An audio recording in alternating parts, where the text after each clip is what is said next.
Welcome back. शरह सूद 6% पर लाई जाए। शरह सूद नीचे लाने से हुकूमत को 3,500 अरब रुपए की बचत होगी। NFC में वसाइल की तकसीम की मौजूदा शरह को तब्दील किया जाए। वसाइल की मुनसिफाना तकसीम के लिए नए सूबों का कयाम नागुज़ीर है। यह तजावीज़ पाकिस्तान की बिजनेस कम्युनिटी की जानिब से सामने आई है। FTCCI में गुफ्तगू करते हुए मरूफ बिजनेसमैन SM तनवीर ने कहा कि हुकूमत शरह सूद को नीचे लाए।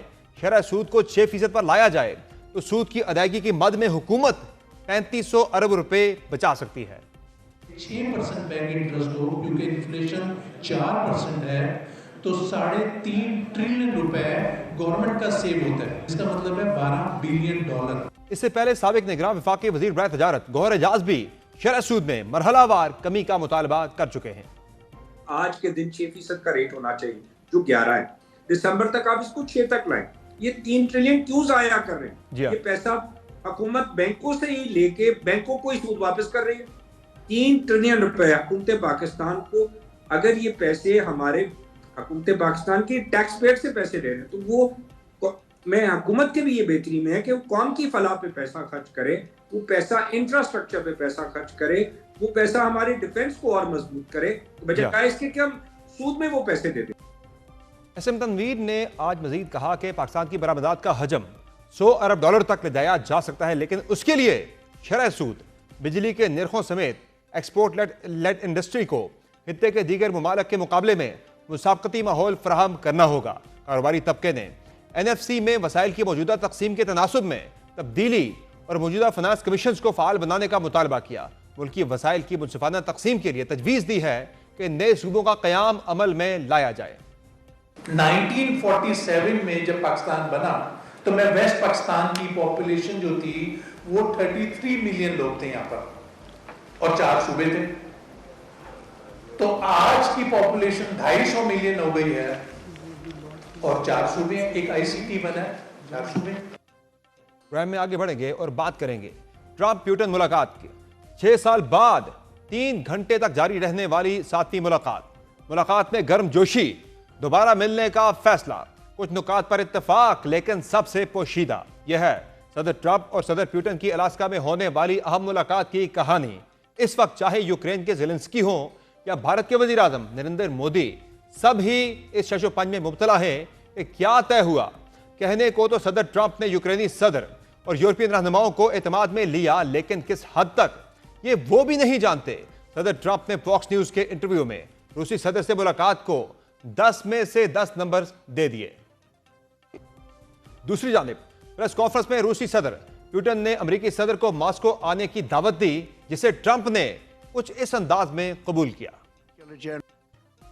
इस मुलाकात के फौरी नताइज तो सामने नहीं आए, ताहम रूस यूक्रेन जंग के खात्मे के सिलसिले में उम्मीद जरूर पैदा हो गई है, क्योंकि सदर ट्रंप ने ट्रुथ सोशल पर पोस्ट करते हुए बताया कि सोमवार को यूक्रेनी सदर ज़ेलेंस्की व्हाइट हाउस आ रहे हैं, जिसके बाद अगर मामलात तय होते हैं तो यूक्रेनी सदर और रूसी सदर के मुलाकात का शेड्यूल तय किया जाएगा। साथ ही सदर ट्रंप ने यूक्रेनी सदर को मशवरा देते हुए कहा कि यूक्रेन में लोगों की मजीद अमवात नहीं देखना चाहते, यूक्रेन में जारी खून रेजी को रोकना चाहते हैं। हम रूस यूक्रेन जंग बंदी मुआहदे के बहुत करीब हैं। यूक्रेन को जंग बंदी पर रजामंदी जाहिर करना होगी। यूक्रेन को मशवरा दूंगा कि जंग बंदी मुआहिदा कर लें। रूस बहुत बड़ी ताकत है, यूक्रेन नहीं। तो क्या इस खामोशी के पीछे कोई डील हो चुकी है? क्या ट्रंप ने प्यूटन को गारंटी दे दी है कि जो इलाके इस वक्त रूस के कब्जे में हैं वो रूस के ही रहेंगे? इस सिलसिले में तफसीलात का सामने आना बाकी है, ताहम यूक्रेन के सदर ज़ेलेंस्की पहले ही वाज़ेह कर चुके हैं कि वो ऐसे किसी फार्मूले को तस्लीम नहीं करेंगे जिसमें यूक्रेन के इलाकों का रूस के कब्जे में जाना शामिल हो। दूसरी जानिब मुलाकात की तफसीलात सामने न आने पर भारत का इंतजार तवील होता जा रहा है, क्योंकि सदर ट्रंप ने रूस के साथ मामला तय न होने की सूरत में भारत पर मजीद टैरिफ लगाने का ऐलान कर रखा है। वाशिंगटन DC में वाक़े विल्सन सेंटर के डायरेक्टर माइकल कोगलमैन का कहना है कि अलास्का मीटिंग के बाद इंडिया और अमेरिका के ताल्लुकात मजीद तल्ख हो सकते हैं। माइकल कोगलमैन ने एक्स पर लिखा कि किसी मुआहदे का ऐलान न होने के बायस ऐसा लगता है कि मुलाकात अच्छी नहीं हुई। अब अमेरिका और इंडिया के दरमियान कशीदगी मजीद बढ़ सकती है। प्यूटन से मुलाकात के बाद ट्रंप ने फॉक्स न्यूज को इंटरव्यू दिया। इस इंटरव्यू में जब ट्रंप से चीन और इंडिया पर महसूलात के बारे में पूछा गया तो उन्होंने कहा, अब मुझे शायद 2 या 3 हफ्तों के बाद इसके बारे में सोचना पड़ेगा, लेकिन हमें अभी इसके बारे में सोचने की जरूरत नहीं है। Centre for research on energy and clean air के तज्जिए के मुताबिक जून 2025 तक चीन, इंडिया और तुर्की रूसी तेल के 3 सबसे बड़े खरीदार थे। इसके बावजूद इंडिया पर सबसे ज्यादा अमेरिकी टैरिफ आयद किया गया। चीन पर अमेरिकी टैरिफ 30% और तुर्की पर 15% है। अमेरिकी मार्केट इंडिया की सबसे बड़ी बरामदी मंडी है।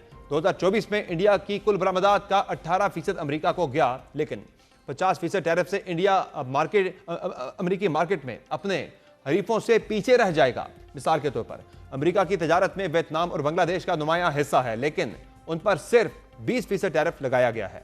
इंडिया दुनिया का तीसरा सबसे बड़ा खाम तेल दरामद करने वाला मुल्क है। मुल्क की तेल की तकरीबन 85% जरूरियात दरामदात के जरिए पूरी की जाती हैं। यूक्रेन जंग से पहले इंडिया तेल की ज्यादातर दरामदात के लिए मशरक़ वस्ता के ममालिक पर इन्हिसार करता था।